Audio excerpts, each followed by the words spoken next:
नमस्कार। हम सभी ने बीते दिनों में देश का सामर्थ्य और उसका संयम दोनों देखे। मैं सबसे पहले भारत की पराक्रमी सेनाओं को, सशस्त्र बलों को, हमारी खुफिया एजेंसियों को, हमारे वैज्ञानिकों को, हर भारतवासी की तरफ से सैल्यूट करता हूं। हमारे वीर सैनिकों ने ऑपरेशन सिंदूर के लक्ष्यों की प्राप्ति के लिए असीम शौर्य का प्रदर्शन किया। मैं उनकी वीरता, उनके साहस, उनके पराक्रम को आज समर्पित करता हूं हमारे देश की हर माता, देश की हर बहन को और देश की हर बेटी को ये पराक्रम समर्पित करता हूं। साथियों, 22 अप्रैल पहलगाम में आतंकवादियों ने जो बर्बरता दिखाई थी, उसने देश और दुनिया को झकझोर दिया। छुट्टियां मना रहे निर्दोष मासूम नागरिकों को धर्म पूछकर उनके परिवार के सामने, उनके बच्चों के सामने बेरहमी से मार डालना,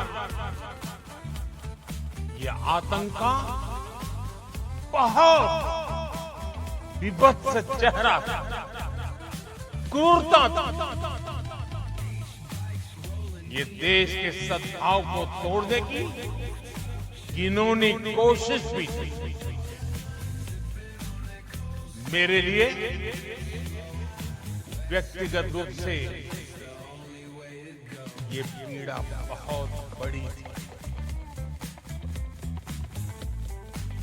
इस आतंकी हमले के बाद सारा राष्ट्र, हर नागरिक, हर समाज, हर वर्ग, हर राजनीतिक दल एक स्वर में आतंक के खिलाफ कड़ी कार्रवाई के लिए उठ खड़ा।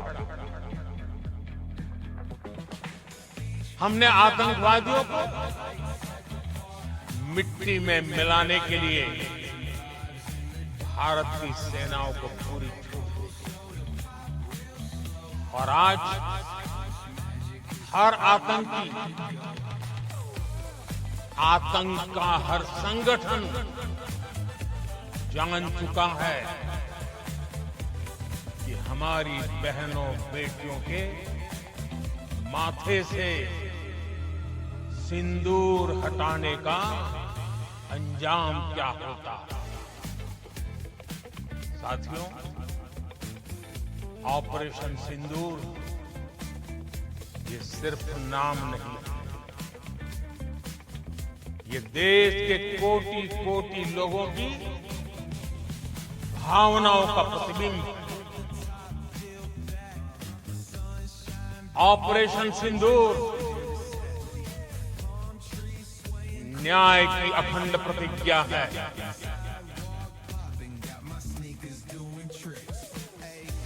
6 मई की देर रात, 7 मई की सुबह पूरी दुनिया ने इस प्रतिज्ञा को परिणाम में बदलते देखा। भारत की सेनाओं ने पाकिस्तान में आतंक के ठिकानों पर, उनके ट्रेनिंग सेंटर्स पर सटीक प्रहार किए। आतंकियों ने सपने में भी नहीं सोचा था कि भारत इतना बड़ा फैसला ले सकता है। लेकिन जब देश एकजुट होता है, नेशन फर्स्ट की भावना से भरा होता है, राष्ट्र सर्वोपरि होता है, तो फौलादी फैसले लिए जाते हैं, परिणाम लाकर दिखाए जाते हैं। जब पाकिस्तान में आतंक के अड्डों पर भारत की मिसाइलों ने हमला बोला, भारत के ड्रोन्स ने हमला बोला, तो आतंकी संगठनों की इमारतें नहीं, बल्कि उनका हौसला भी थर्रा गया। बहावलपुर और मुरीद के जैसे आतंकी ठिकाने एक प्रकार से ग्लोबल टेररिज्म की यूनिवर्सिटी नहीं। दुनिया में कहीं पर भी जो बड़े आतंकी हमले हुए हैं, चाहे 9/11 हो, चाहे लंदन ट्यूब बॉम्बिंग हो, या भारत में दशकों से जो बड़े बड़े आतंकी हमले हुए, उन सब के तार कहीं न कहीं आतंक के इन्हीं ठिकानों से जुड़ते रहे। आतंकियों ने हमारी बहनों का सिंदूर उजाड़ा, इसलिए भारत ने आतंक के ये हेडक्वार्टर्स उजाड़ दिए। भारत के इन हमलों में 100 से अधिक खूंखार आतंकवादियों को मौत के घाट उतारा। आतंक के बहुत सारे आका बीते 2.5-3 दशकों से खुलेआम पाकिस्तान में घूम रहे हैं, जो भारत के खिलाफ साजिश करते हैं। उन्हें भारत ने एक झटके में खत्म कर दिया। साथियों, भारत की इस कार्रवाई से पाकिस्तान घोर निराशा में घिर गया, हताशा में घिर गया, बौखला गया। और इसी बौखलाहट में उसने एक और दुस्साहस किया। आतंक पर भारत की कार्रवाई का साथ देने के बजाय पाकिस्तान ने भारत पर ही हमला करना शुरू कर दिया। पाकिस्तान ने हमारे स्कूलों, कॉलेजों, गुरुद्वारों, मंदिरों, सामान्य नागरिकों के घरों को निशाना बनाया। पाकिस्तान ने हमारे सैन्य ठिकानों को निशाना बनाया। लेकिन इसमें भी पाकिस्तान खुद बेनकाब।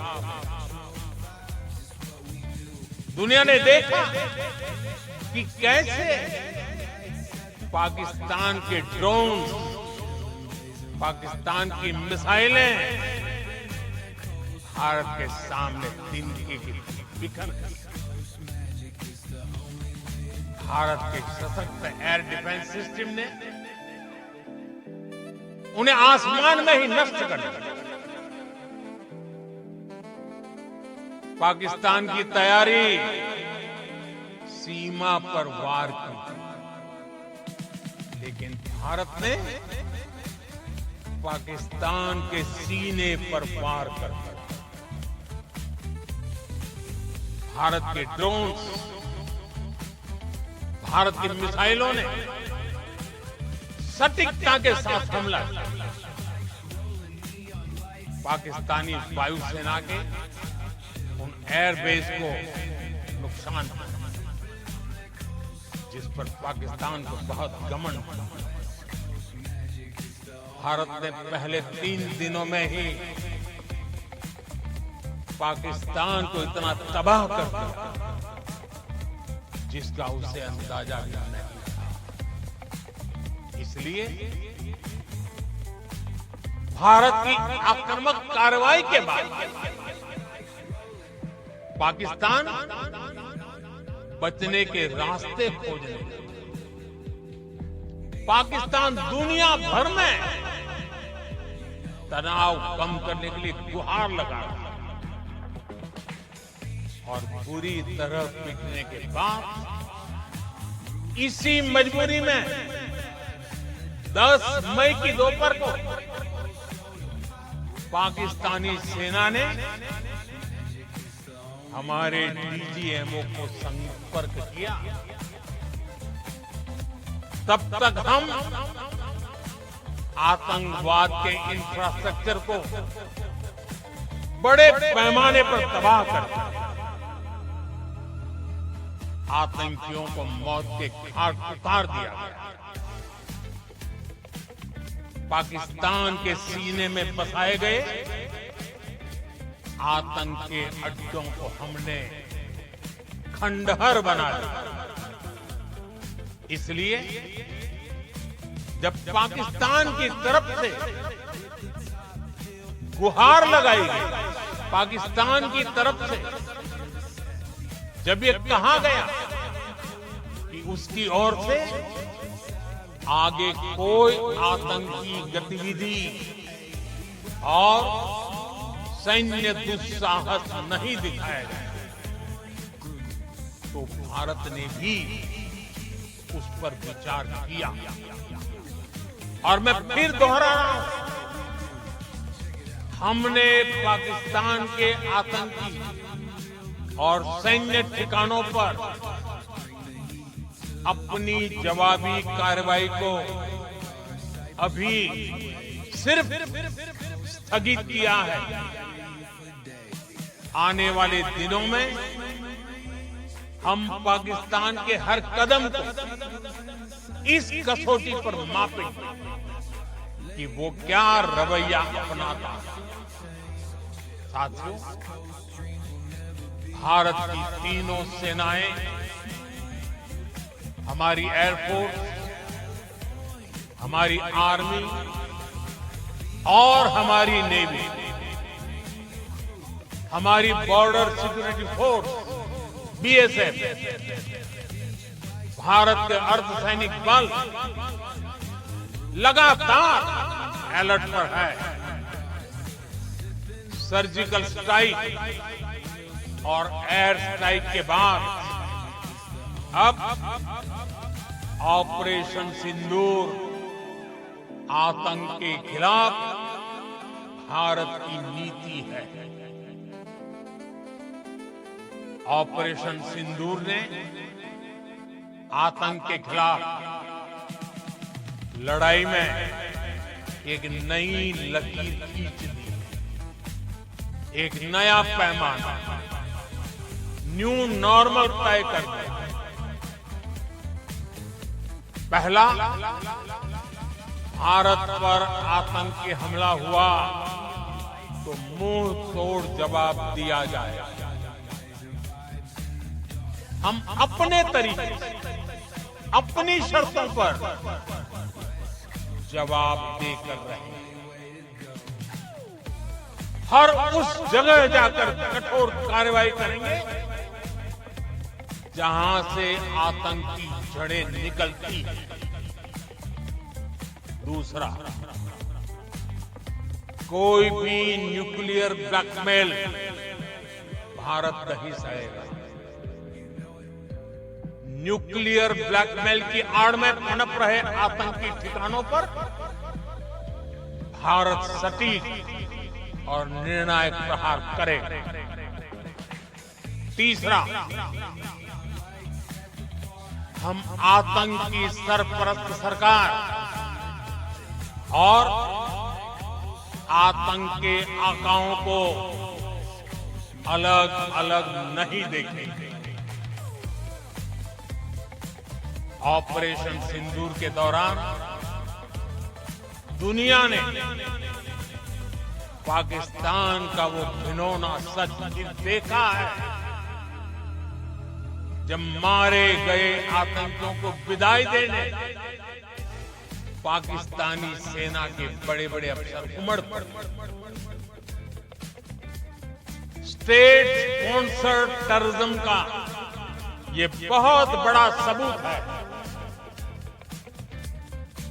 हम भारत और अपने नागरिकों को किसी भी खतरे से बचाने के लिए लगातार निर्णायक कदम उठाते रहे। साथियों, युद्ध के मैदान पर हमने हर बार पाकिस्तान को धूल चटाई और इस बार ऑपरेशन सिंदूर ने नया आयाम जोड़ा। हमने रेगिस्तानों और पहाड़ों में अपनी क्षमता का शानदार प्रदर्शन किया और साथ ही न्यू एज वॉरफेयर में भी अपनी श्रेष्ठता सिद्ध की। इस ऑपरेशन के दौरान हमारे मेड इन इंडिया हथियारों की प्रामाणिकता सिद्ध हुई। आज दुनिया देख रही है 21वीं सदी के वॉरफेयर में made in India defence equipment, इसका समय आ चुका है। साथियों, हर प्रकार के आतंकवाद के खिलाफ हम सभी का एकजुट रहना, हमारी एकता हमारी सबसे बड़ी शक्ति। निश्चित तौर पर ये युग युद्ध का नहीं है, लेकिन ये युग आतंकवाद का भी नहीं है। टेररिज्म के खिलाफ जीरो टॉलरेंस, ये एक बेहतर दुनिया की गारंटी। साथियों, पाकिस्तानी फौज, पाकिस्तान की सरकार जिस तरह आतंकवाद को खाद पानी दे रहे हैं, वो एक दिन पाकिस्तान को ही समाप्त कर देगा। पाकिस्तान को अगर बचना है तो उसे अपने टेरर इंफ्रास्ट्रक्चर का सफाया करना ही होगा। इसके अलावा शांति का कोई रास्ता नहीं। भारत का मत एकदम स्पष्ट है। टेरर और टॉक एक साथ नहीं हो सकते। टेरर और ट्रेड एक साथ नहीं चल सकते और पानी और खून भी एक साथ नहीं बह सकते। मैं आज विश्व समुदाय को भी कहूंगा, हमारी घोषित नीति रही, अगर पाकिस्तान से बात होगी तो टेररिज्म पर ही होगी। अगर पाकिस्तान से बात होगी तो पाक ऑक्युपाइड कश्मीर पीओके उस पर ही होगी। प्रिय देशवासियों, आज बुद्ध पूर्णिमा। भगवान बुद्ध ने हमें शांति का रास्ता दिखाया है। शांति का मार्ग भी शक्ति से होकर जाता है। मानवता शांति और समृद्धि की तरफ बढ़े, हर भारतीय शांति से जी सके, विकसित भारत के सपने को पूरा कर सके, इसके लिए भारत का शक्तिशाली होना बहुत जरूरी है। और आवश्यकता पड़ने पर इस शक्ति का इस्तेमाल भी जरूरी है। और पिछले कुछ दिनों में भारत ने यही किया। मैं एक बार फिर भारत की सेना और सशस्त्र बलों को सैल्यूट करता हूं। हम भारतवासी के हौसले, हर भारतवासी का एकजुटता का शपथ, संकल्प, मैं उसे नमन करता हूं। बहुत बहुत धन्यवाद। भारत माता की जय। भारत माता की।